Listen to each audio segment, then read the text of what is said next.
Hoy es día lunes 22 de febrero de 2021. Vamos a dar inicio a nuestra clase de física 321 para ingeniería química. Para comenzar las clases aquí quiero, bueno, ya les mostré estas figuras que teníamos en la presentación, la clase anterior, aquí nos quedamos. Vamos a ver lo que es el momento de torsión sobre una espira de corriente en un campo magnético uniforme. El momento de torsión es lo que nosotros le llamamos el torque en mecánica, ¿verdad? El torque, que es el producto cruz de el brazo de fuerza R por la fuerza. Vamos a ver nosotros que si tenemos una espira de corriente, como la que tenemos en la figura ahí, esa espira de corriente no va a experimentar una fuerza neta en un campo uniforme, pero sí va a experimentar un torque. Entonces nosotros miramos que el campo va en la dirección hacia la derecha en el plano que está la espira. Entonces, si nosotros analizamos acá, el campo va a la derecha y digamos que tomamos el alambre que está aquí a la izquierda, ese que estoy señalando aquí con el dedito, y nosotros tendríamos nuestro DL entonces hacia abajo y B sería a la derecha. Si rotamos DL sobre B, eso va a dar una fuerza que va, miren, veamos la rotación, porque el campo es IDL, la fuerza es IDL cruz B. Entonces, si rotamos sobre la derecha, entonces eso da un campo que va saliendo, una fuerza que va saliendo. Si rotamos sobre la izquierda, miren, es una rotación levógira y da entonces una fuerza saliendo, como la mostramos acá, ¿verdad? Saliendo es el punto, acuérdense. Eso es para el alambre que está aquí a la izquierda. Para la sección de alambre que está a la derecha, entonces el DL va para arriba y el campo siempre va a la derecha. Si rotamos nosotros DL sobre B, eso es una rotación dextrógira, o sea, derecha, y entonces el campo la fuerza va entrando.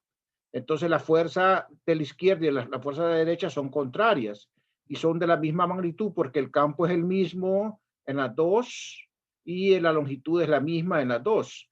Entonces esas fuerzas al sumarse se van a cancelar y van a dar cero. Si tomamos ahora las porciones de arriba y de abajo del alambre, vemos que aquí el DL y el campo están a 0 grados o a 180 grados. En el caso de arriba, DL va a la izquierda y B a la derecha, entonces están a 180 grados y entonces la fuerza es cero porque el seno de 180 es cero en el producto cruz.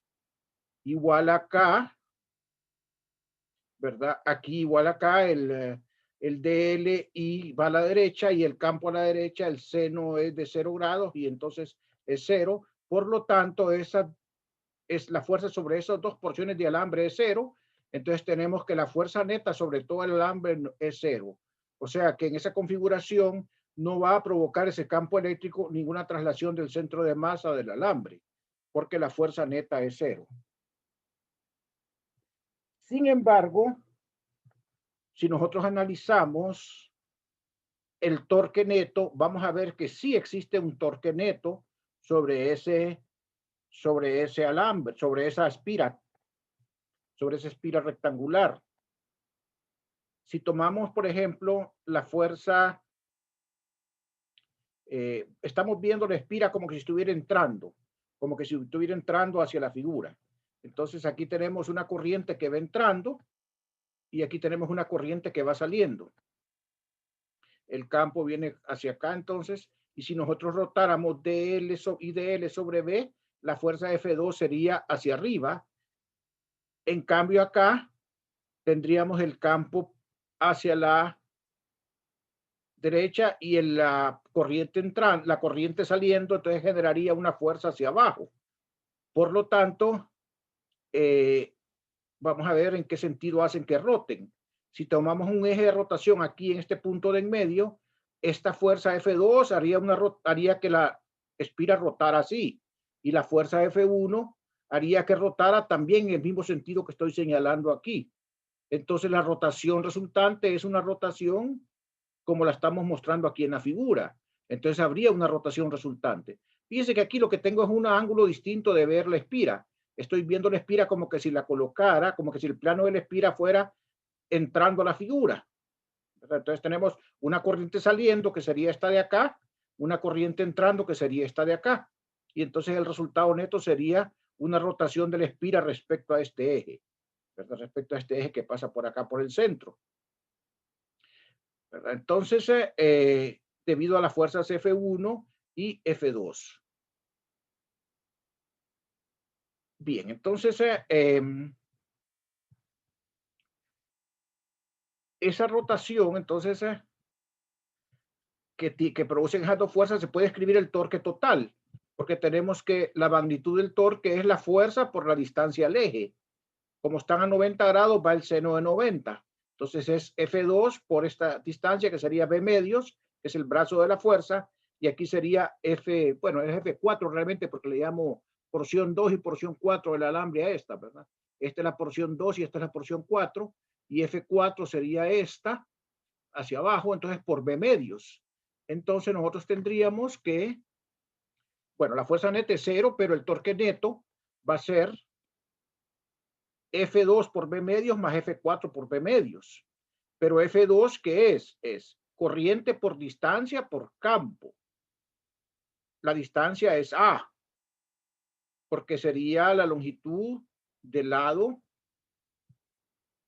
2, que es A. Las dimensiones son A por B, las dimensiones de la espira. Y la fuerza 4 sería también IAB por B medios, y se suman porque ambos refuerzan la rotación en el mismo sentido. Entonces, a la hora de sumar, lo que da simplemente es IA por B, o sea, I la corriente, A, que es la dimensión, una de las dimensiones lineales de la espira, y B, que es la otra dimensión lineal de la espira, y B mayúscula, que es el campo magnético. Este resultado, para el momento, es válido cuando el campo magnético es paralelo al plano de la espira. Fíjense bien, ¿verdad? Tomen en cuenta eso. Este resultado es válido. Este resultado de máximo momento, ese es el máximo momento. Ese es el máximo momento.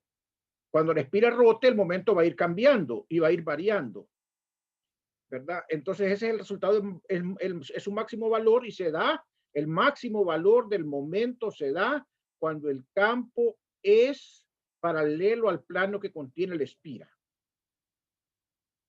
¿verdad? Es paralelo al campo que contiene la espira. Entonces pueden ver ustedes acá que la rotación que genera esta configuración es manecillas del reloj cuando se observa desde el lado 3. El lado 3, ¿cuál es? Es el que estamos nosotros acá viendo. Nosotros estamos viendo desde el lado 3, que es acá, donde estamos colocados, estamos viendo la rotación y es manecillas del reloj, viendo desde el lado 3. El lado 3 en esta figura de arriba es el lado de abajo. O sea que alguien que está viendo abajo, desde el lado 3, miraría que la espira rota manecillas del reloj, o sea que la miraría que rotaría como entrando a la figura, ¿verdad?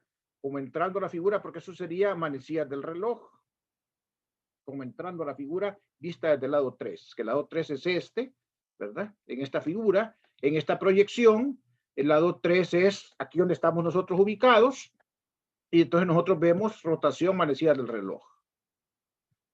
Ese sería entonces el resultado. Cuando la espira ha rotado ya un ángulo, ya el torque no tiene ese valor. El torque tiene un valor, va apareciendo un ángulo ahí, un seno de un ángulo, y el valor va a ir entonces variando con el ángulo que está formando el eje de la espira con el campo. Repito nuevamente, ese torque máximo se da solamente cuando el campo es paralelo, ¿verdad? Si nosotros invirtiéramos el sentido de la corriente, entonces las direcciones de las fuerzas se invertirían y la tendencia de rotación sería en sentido contrario a las manecillas del reloj, vista desde el lado 3, ¿verdad? Si invirtiéramos el sentido de la corriente. Entonces, para una corriente que circula En este caso, ¿cómo está circulando la corriente? En este caso, circula contra manecillas del reloj, y si vemos del lado 3 entonces, y el campo va hacia la derecha, entonces vamos a ver que la espira va a tender a rotar, visto desde el lado 3, a favor de las manecillas del reloj, que es lo que tenemos acá. Si invertimos la corriente, pues la rotación sería en contra de las manecillas del reloj, siempre y cuando el campo se mantenga en la dirección que corresponde. Lo mejor siempre es hacer un análisis de para dónde va la corriente y para dónde va el campo, para ver cuál es la tendencia a rotar de la espira, ¿verdad? ¿Cuál es la tendencia a rotar desde la espira? Si ustedes lo ven acá, pueden ver que la fuerza que va hacia adentro hace que la espira rote hacia adentro, y la fuerza que va hacia afuera también hace que rote hacia afuera, ese lado, o sea que genera una rotación total manecillas del reloj. Me paro aquí un momento.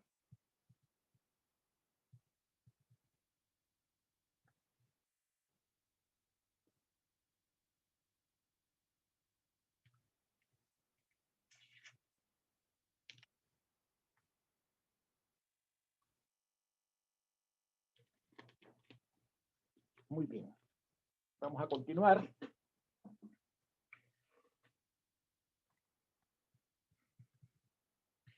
Resulta que cuando ya ha rotado la espira, un ángulo θ, pueden ver ustedes que la espira ya no es paralela al campo. El área perpendicular a la espira, que es el vector que denota su dirección, está formando un ángulo θ con el campo, el área A. Entonces, y el brazo de fuerza ahora es B medio seno de θ, ya no es B seno de θ, sino que es B medio seno de θ.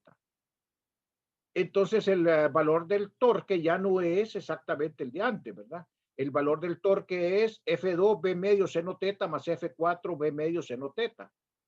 Si ponemos el valor de F2 y de F1 y de F4, que es IA por B, IA por B, y lo sumamos, el resultado va a ser IAB seno de θ.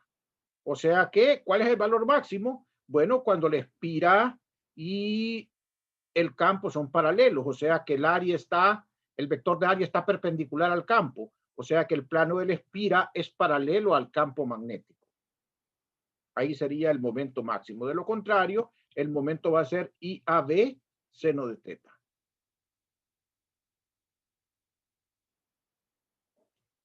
Es importante esto para que podamos entender después el fenómeno de inducción electromagnética. Miren que el A por B, ¿qué es? El A por B es el área de la espira. El A por B es el área de la espira. Por lo tanto, nosotros podemos escribir ese torque como el producto de la corriente por el área, por el campo, por el seno del ángulo. Es importante que ese área como un vector obedece un sentido de rotación de la corriente. Miren que si esta que está aquí es la espira y la corriente va en esta dirección así, es una rotación que sería contra manecilla del reloj, o sea, tornillo rosca izquierda hace que salga y entonces el área viene para afuera. Pero si la corriente circula así, el área va para adentro.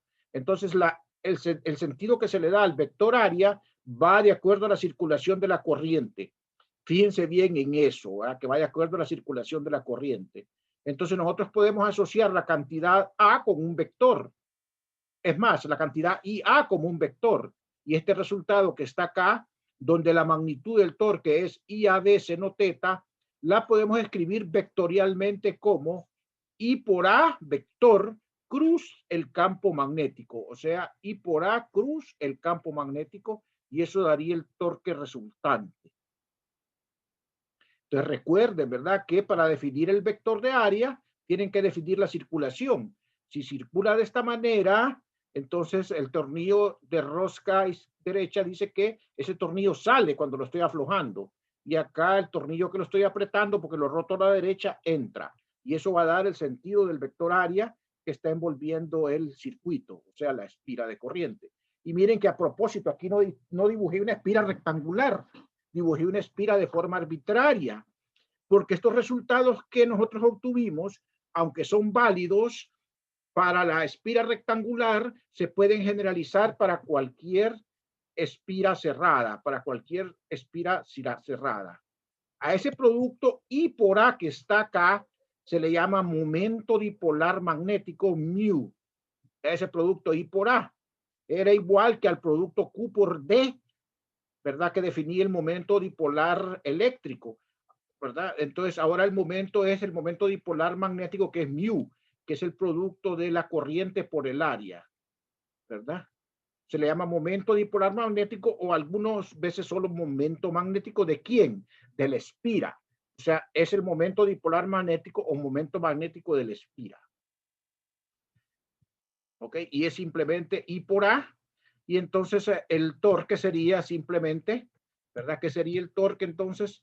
El torque sería simplemente, si escribimos acá un comentario, el torque sería entonces simplemente como vector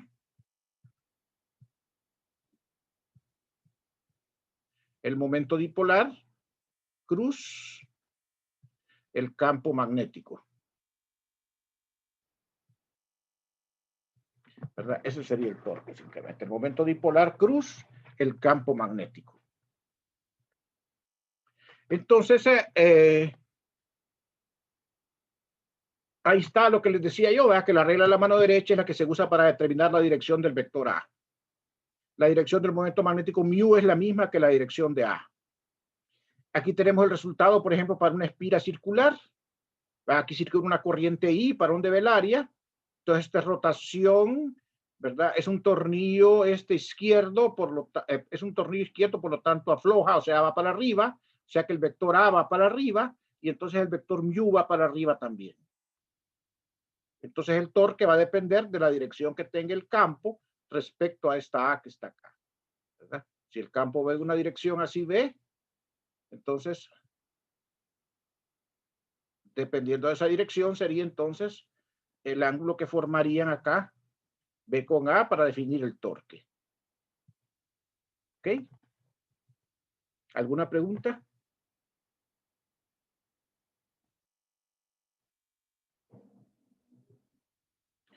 Este concepto es importante porque nos va a servir para estudiar el fenómeno de inducción electromagnética cuando miremos la ley de Faraday.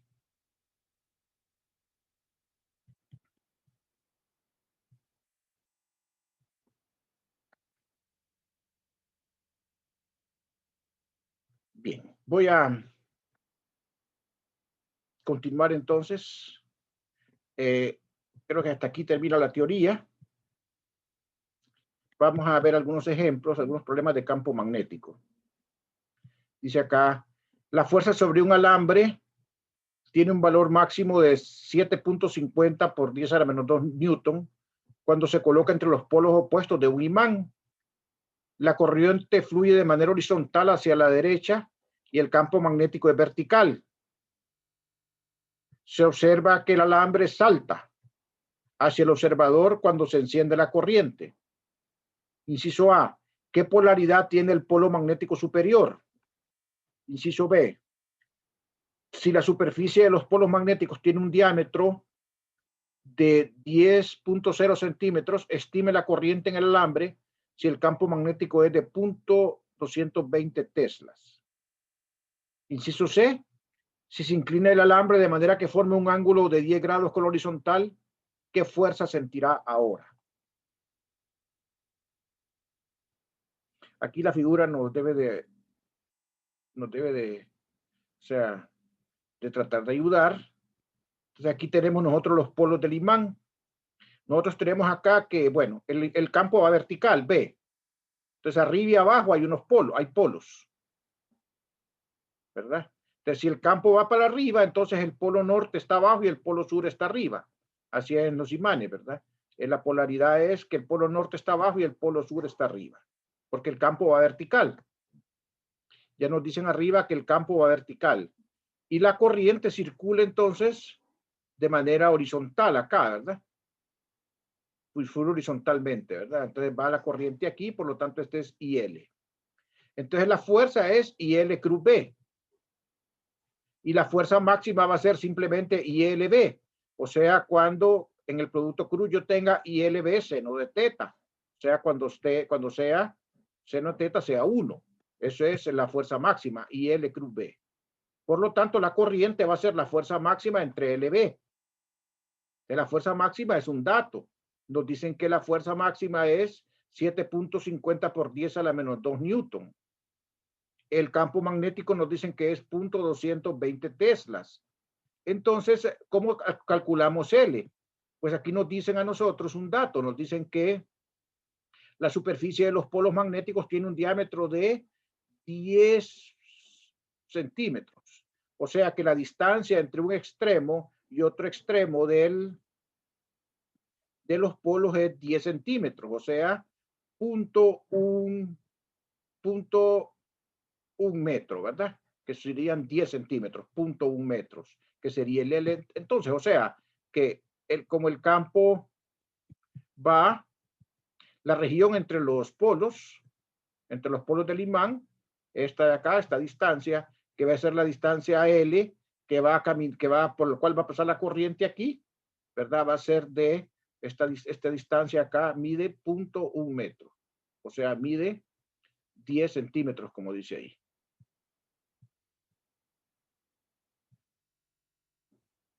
O sea que lo que está pasando aquí es cuando estamos en la región entre los polos del imán. Una vez que salimos de la región del imán, pues ya no hay campo, no va a haber fuerza. Todo lo que está pasando es en esta región. Entonces lo que importa es la longitud de esta L que va a pasar aquí mientras va entre la zona, entre los polos del imán. Por eso es que la cantidad L que se pone aquí es 0.10 metros. Entonces, si operamos ese resultado va a dar 3.41 amperes. Entonces ya contestamos la polaridad del imán, ya contestamos la fuerza, la corriente, y ahora vamos a contestar la pregunta C, que dice, si se inclina el alambre de manera que forme un ángulo de 10 grados con horizontal, ¿qué fuerza sentirá ahora? Entonces, ahora tenemos el alambre inclinado 10 grados con horizontal. O sea que el ángulo que va a formar IL con el campo va a ser 80 grados. La fuerza va a venir siempre aquí en esta dirección, ¿verdad? Pero va a ser ahora diferente porque va a ser ILB seno de teta. O sea, la fuerza máxima por el seno de teta. Lo puse así para no tener que volver a escribir ILB. La fuerza máxima era 3.41 y el seno de 80. Entonces, el valor de la fuerza va a ser entonces 7.39 por 10 a la menos 2 newton. Esa va a ser la fuerza cuando esté inclinado 10 grados respecto al horizontal el alambre. ¿Alguna pregunta?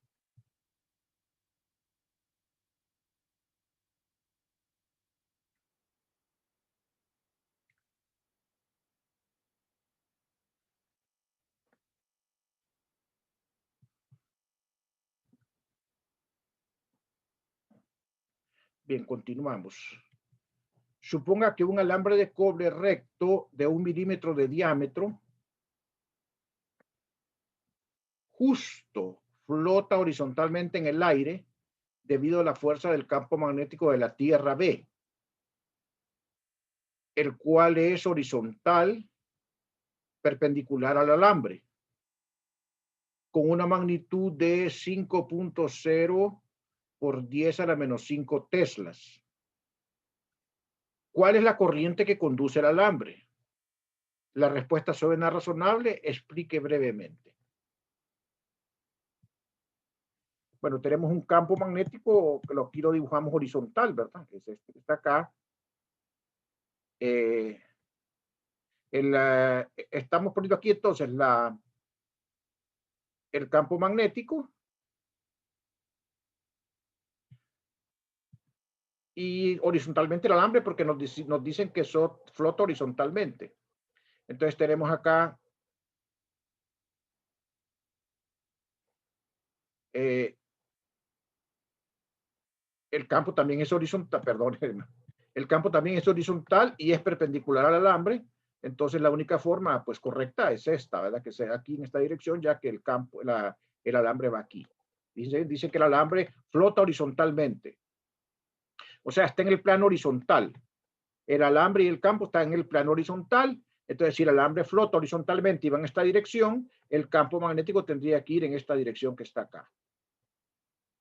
¿Verdad? Porque me dicen que el campo es horizontal perpendicular al alambre. Pero lo único, la única que queda es este dibujo que está acá. Entonces, ¿qué es lo que va a pasar para que flote? Entonces hay dos fuerzas que están en juego, que son la fuerza magnética y el peso, la gravedad. Entonces la fuerza magnética va a ser IL cruz B.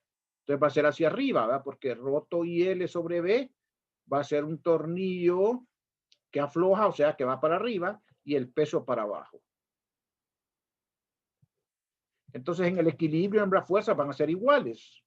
Entonces la fuerza magnética es ILB y el peso es la masa por la gravedad. Pero la masa es la densidad multiplicado por pi por el diámetro al cuadrado sobre 4. O sea, aquí va el área que es pi d cuadrado sobre 4. Eso sería entonces el área por el área, ¿verdad? Por,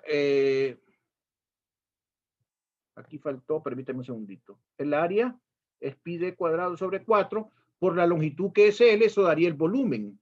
Todo esto que está acá. Y ese volumen multiplicado por la densidad va a dar la masa. Por G, entonces va a dar el peso. ¿Verdad? Entonces, ahí tenemos la longitud, como es como un cilindro el alambre, entonces su volumen va a ser pi r cuadrado por L. O sea, pi d cuadrado sobre 4 por L. Ese va a ser su volumen. El alambre es de cobre, colocamos aquí la densidad del cobre y aquí ponemos la gravedad. Entonces, si nosotros despejamos aquí el valor de la corriente, entonces vamos a tener, al cancelar aquí el L, me va a quedar aquí el ρ, el pi, el d cuadrado, el 4 queda abajo y queda el campo magnético este que pasé a dividir. El L se canceló y quedó la gravedad. Entonces sustituimos, ρ del cobre es 8.9 por 10 a la 3 kilogramos por metro cúbico, pi, el diámetro que es 1 por 10 a la menos 3, o sea, 1 milímetro. Aquí creo que lo tuve que poner al cuadrado. Aquí en todo caso se me olvidó al cuadrado. Y aquí tenemos la gravedad que es 9.8. Aquí tenemos 4 y el campo magnético que es 5 por 10 a la menos 5 teslas, ¿verdad? 5 por 10 a la menos 5 teslas. El diámetro en efecto ahí tiene que decir es 1 milímetro, o sea, 1 por 10 a la menos 3. Entonces sí falta aquí poner el cuadrado, ¿verdad? En el cálculo, porque el diámetro al cuadrado. Y el resultado son 1400 amperes.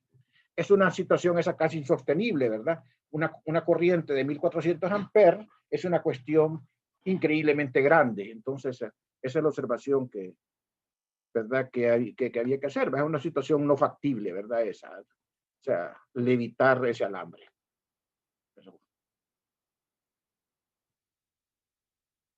Bien.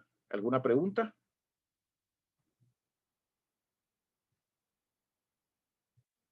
Bueno, continuamos entonces. Dice aquí, un alambre rígido de 50 centímetros de longitud se dobla en ángulo recto, justo por la mitad. Una sección yace a lo largo del eje Z y la otra se encuentra a lo largo de la línea Y igual 2X en el plano XY. Una corriente de 20.0 amperes fluye en el alambre hacia abajo del eje Z y hacia afuera del alambre en el plano XY. El alambre pasa a través de un campo magnético uniforme, dado por B igual 0.318 I teslas. Determina la magnitud y dirección de la fuerza neta sobre el alambre. Vamos a tratar aquí de interpretar en una figura eso que nos dicen ahí. Un alambre se dobla en un ángulo recto justo por la mitad. Una sección del alambre yace a lo largo del eje Z y la otra se encuentra a lo largo de una línea, de la línea y igual 2x en el plano XY. Aquí tenemos la línea y igual 2x, miren que es esta que está acá. Eso significa que este lado vale 1 y este lado vale 2. Y este la vale raíz de 5, entonces, ¿verdad? Por teorema de Pitágoras, y aquí está el ángulo teta. La corriente fluye aquí a lo largo del eje Z y luego saliendo a lo largo del alambre en el plano XY, que sería aquí como la mostré aquí con la flecha. La figura es importante, quiero que entendamos la figura primero antes de hacer los cálculos, ¿verdad? El alambre está doblado en ángulo recto, miren. Una porción queda a lo largo del eje Z y la otra queda a lo largo de la línea Y igual 2X en el plano XY. Ahí está dibujado. Aquí es X igual a 1 y aquí es Y igual a 2 porque es Y igual a 2X la recta. Entonces la pendiente es 2, 1. 2, 1. Pues el ángulo es teta para que la pendiente sea 2, ¿verdad? El ángulo es teta. Y por Pitágoras este lado es 1 al cuadrado más 2 al cuadrado raíz de 5. Entonces, ¿cuál será el coseno del ángulo teta de este ángulo? Pues va a ser 1 sobre raíz de 5, lado adyacente entre hipotenusa. ¿Y cuál va a ser el seno? Lado opuesto entre hipotenusa, o sea, 2 entre raíz de 5. Entonces tenemos esta porción aquí, le llamamos L1 a esta que está acá y L2 a esta que está acá. Entonces, ¿qué es lo que nos piden? Nos piden que determinemos la magnitud y dirección de la fuerza neta sobre el alambre. El alambre tiene 50 centímetros de longitud, pero si lo doblo en dos partes, justo a la mitad, una porción va a tener 25 centímetros y la otra 25 centímetros. Entonces tenemos una L1 que va a ser menos 0.250 metros dirección de Z, porque va en la dirección de Z unitario para abajo, L1. Y la otra va a ser una L2, que va a ser entonces, ¿verdad? Va a ser la magnitud de L2 por el vector unitario en la dirección de L2. ¿Cuál es el vector unitario en la dirección de L2? Pues el vector unitario en la dirección de L2 va a ser entonces acá 1 sobre raíz de 5 más 2 sobre raíz de 5. O sea, solo multiplico aquí por el coseno de teta y aquí por el seno de teta y eso me da el vector unitario en la dirección de L2 que va acá, ¿verdad? Si ustedes quieren hacerlo, pues digan, bueno, aquí tengo un vector de magnitud raíz de 5, ¿verdad?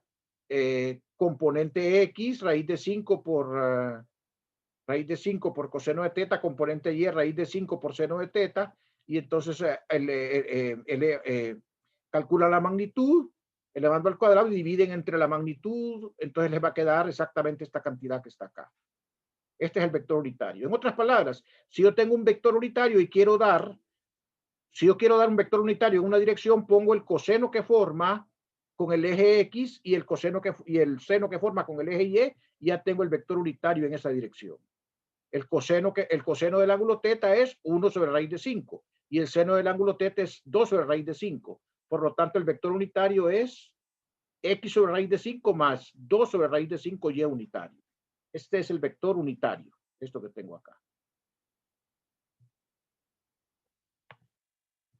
Voy a hacer una captura de pantalla y luego voy a salirme para regresar inmediatamente y que sigamos. Un segundito, por favor.